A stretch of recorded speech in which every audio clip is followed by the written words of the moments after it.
आज हम बात करते हैं कि नोज जॉब किस तरह की होती है, यानी राइनोप्लास्टी किस तरह की होती है. What are the common ways how to approach a rhinoplasty, or what ways do we do rhinoplasty?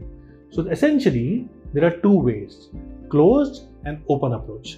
So if you are contemplating rhinoplasty, watch this video because I'll be clearing all your questions, all your doubts about rhinoplasty approaches.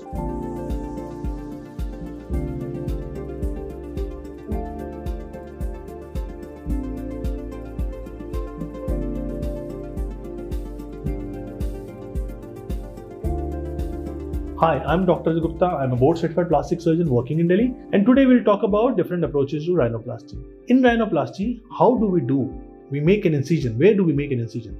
So most important incision is inside the nostrils, जिसको हम infracartilaginous incision या rim incision या marginal incision भी एक तरह का incision होता है, वो बोलते हैं. And we make an incision and make a pocket beneath the skin and above the cartilage, so that we can enter into the nose and modify your bone and your cartilage in the nose. Understand, rhinoplasty एक ऐसी surgery है जिसमें we modify your underlying cartilages and the bone, and the skin cover just redrapes over it. Skin को नहीं काटते, we modify your underlying structures. और जब structure को मॉडिफाई कर दिया जाता है तो ऊपर की जो स्किन है वो अंडरलाइंग स्ट्रक्चर की शेप ले लेती है. ये नोज जॉब है. सो क्लोज अप्रोच में हमने सिर्फ नॉस्ट्रिल्स के अंदर इंसिजन दिया, अंदर गए और अंडरलाइंग कार्टिलेजेस में और बोन में मॉडिफिकेशन कर. अब ओपन अप्रोच में क्या होता है? ओपन अप्रोच में भी अंदर के जो इंसिजन्स हैं वो तो देते ही हैं, but along with that we also give an incision in the columella, यहाँ पे. तो ये बेसिकली अंदर के दोनों इंसिजन और ये बेस का इंसिजन ज्वाइन कर दिया जाता है और वो पूरा का पूरा स्किन कवर खुल जाता है.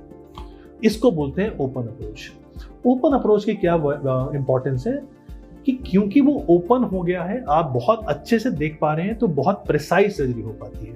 क्लोज अप्रोच मॉडर्न डेज में बहुत ही कम सर्जन्स करते हैं बिकॉज वो थोड़ा सा ब्लाइंड प्रोसीजर होता है. Open is much more visual, you can see and you can be very very precise. एक और बात है, अगर हम क्लोज अप्रोच कर रहे हैं, सो क्लोज अप्रोच अंदर से सीधा आप ऊपर जाते हैं, आपका टिप मॉडिफिकेशन करना बहुत मुश्किल हो जाता है. ओपन अप्रोच से आप टिप को मॉडिफाई कर सकते हैं. सो अगर आपकी राइनोप्लास्टी में आपको टिप मॉडिफिकेशन भी चाहिए तो मोस्ट लाइकली सर्जन आपको ओपन अप्रोच ही करेगा. अनलेस एंड बहुत ही छोटा मोटा काम है तो क्लोज अप्रोच से करा जा सकता है. So open approach is actually much more universal and can do much more modifications in the nose with much more clarity, under vision, preciseness. इसका जो इंसिजन आता है वो आपका, ये मान लीजिए कॉलुमेला के बिल्कुल बेस पे आता है, तो वो दिखता नहीं है. समय के साथ ऐसे हील हो जाता है कि पता ही नहीं चलता. इनफैक्ट अनलेस एंड कोई नाक के अंदर आपके ऐसे घुस के देखें, उनको इंसिजन दिख ही नहीं सकता. बहुत से हमारे पेशेंट्स ऐसे आते हैं जो बाद में आते हैं, हमें भी इंसिजन ढूंढने में दिक्कत हो जाती है, इतना फाइन हील कर जाते हैं. और ऑफकोर्स नाक के अंदर वाला इंसिजन जो ओपन में है या क्लोज में है वो तो दिख ही नहीं सकता. सो बेसिकली मेरा मकसद ये था आपको समझाना कि क्लोज और ओपन अप्रोचेज में अंतर क्या है.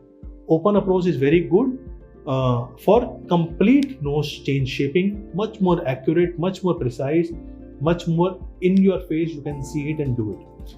Close approach is good if you have to do limited steps in rhinoplasty. अगर किसी का सिर्फ थोड़ा सा hump निकालना है या deviation ठीक करना है तो आप क्लोज अप्रोच कर सकते हैं. लेकिन अगर आपको एक्सटेंसिव काम करना है तो करने को कर सकते हैं, बट बहुत ज़्यादा टेक्निकली चैलेंजिंग हो जाता है और ब्लाइंड प्रोसीजर के कारण हल्का फुल्का प्रिसाइज उतना नहीं रहता और टिप वर्क करने में तो मुश्किल होती है, जैसे मैंने समझाया. सो संक्षेप में ये अंतर है दोनों टेक्निक्स में, दोनों अप्रोचेस में. अगर आपके कोई और डाउट्स हैं इस टॉपिक के रिगार्डिंग, राइनोप्लास्टी के रिगार्डिंग या कोई भी और कॉस्मेटिक सर्जरी के regarding, connect me and my team. We are always there to guide you scientifically. Take care. नमस्कार.